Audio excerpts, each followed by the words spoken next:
Ya, berteriak. Kemudian berteriak nama ayah atau ibu. Kemudian minta bantuan.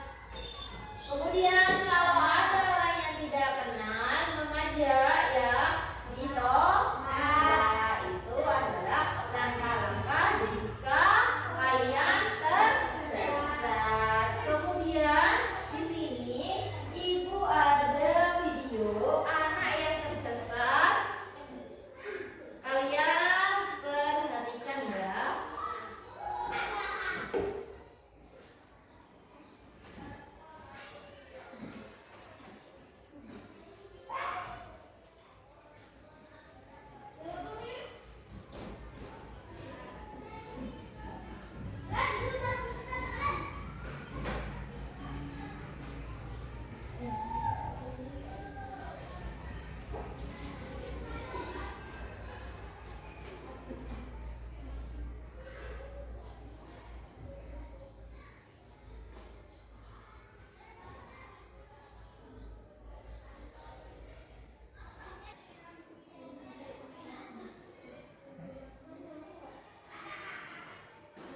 Sudah melihat videonya?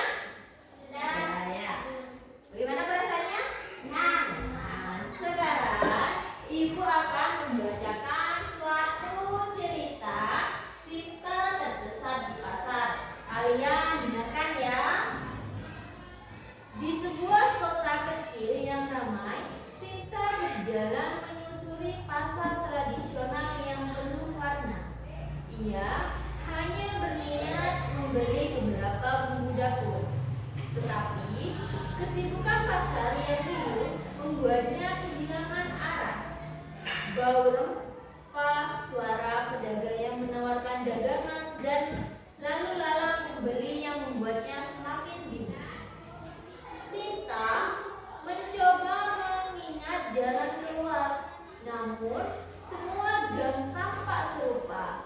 Ia pun berjalan lebih jauh, melewati penjual kain dengan warna-warna cerah, hingga berhenti di depan seorang nenek yang menjual jamu tradisional. "Anak manis, kau terlihat bingung," kata sang nenek dengan suara lembut.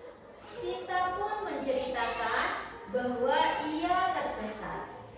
Nenek itu tersenyum dan memberikan segelas jamu hangat. "Minumlah, ia akan membuatmu tenang. Setelah itu, aku akan membantumu menemukan jalan keluar." Dengan hati yang lebih tenang, Sinta mengikuti petunjuk sang nenek. Ia berjalan ke arah toko buah besar di ujung pasar, dan di sana ia akhirnya melihat jalan yang dikenalnya. Ia pun tersenyum lega, lalu berterima kasih kepada nenek itu sebelum melangkah kembali ke rumah.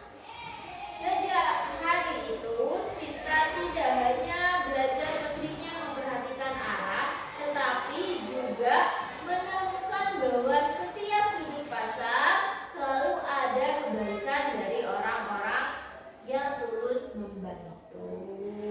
Sudah ya? Sekarang tugas kalian sesuai dengan kelompok kalian. Untuk kelompok visual, mengurutkan, ya, diurutkan bagaimana langkah-langkah yang dilakukan jika tersesat, ya. Kemudian untuk kelompok auditori, silakan kamu tuliskan ya apa hal penting yang ada di cerita yang ibu sampaikan barusan. Ya. Kemudian untuk kelompok kinestetik, silakan kalian simulasi